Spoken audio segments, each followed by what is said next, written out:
What you're about to watch is from the most recent live stream. This is the actual math that I go through to find the CR numbers and compare it to what's printed.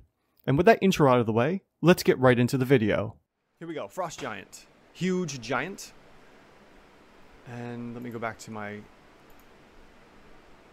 my chart here.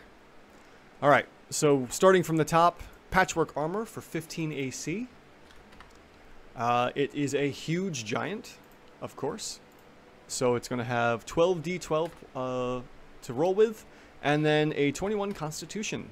So we're looking at 138 hit points, which we see here, and it's reflected in the chart. Moves 40 feet. We don't really care about that. And then just for the heck of it, 10 Wisdom and 12 Charisma, and it's expected to be a CR8. All right, so we've got all that. We also have saving throws here. Skills, don't worry, we don't. Doesn't matter. Damage, immunities, it's only one, so we're not going to worry about triggering that. So let's go ahead and pop in 3 to 4 because we're looking at Constitution, Wisdom, and Charisma. So it's 15 AC now, bumps up to a 17 AC as we see it over here on the left. And then lastly, it's just the multi-attack. So it can throw a rock, or it can use its Great Axe. So the Great Axe is hitting for 25.5 points of damage because it's an odd 3d12.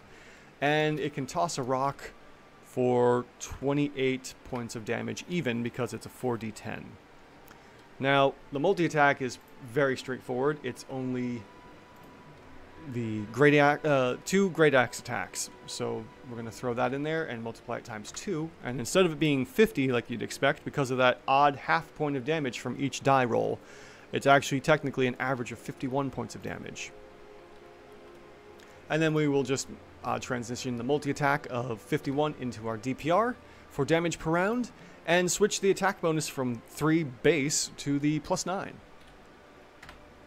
And that's it. The Frost Giant is a very run-of-the-mill monster. Lots of hit points, but does even more damage. So if we come over here on the left, we will see, looking at the final calculations chart here, that our giant is a CR8. It's got low defenses though, not nearly as low as the Cyclops we just looked at.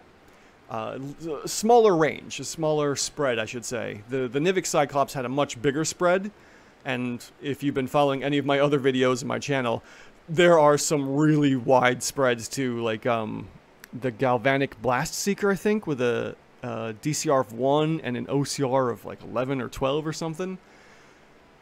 And then an OCR of 9 for our giant.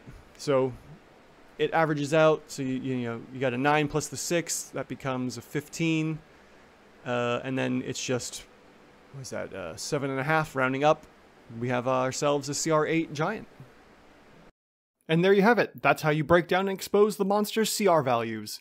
If you like what you've seen, hit the subscribe button down below and give the video a thumbs up. I post daily, and until next time, thanks for watching.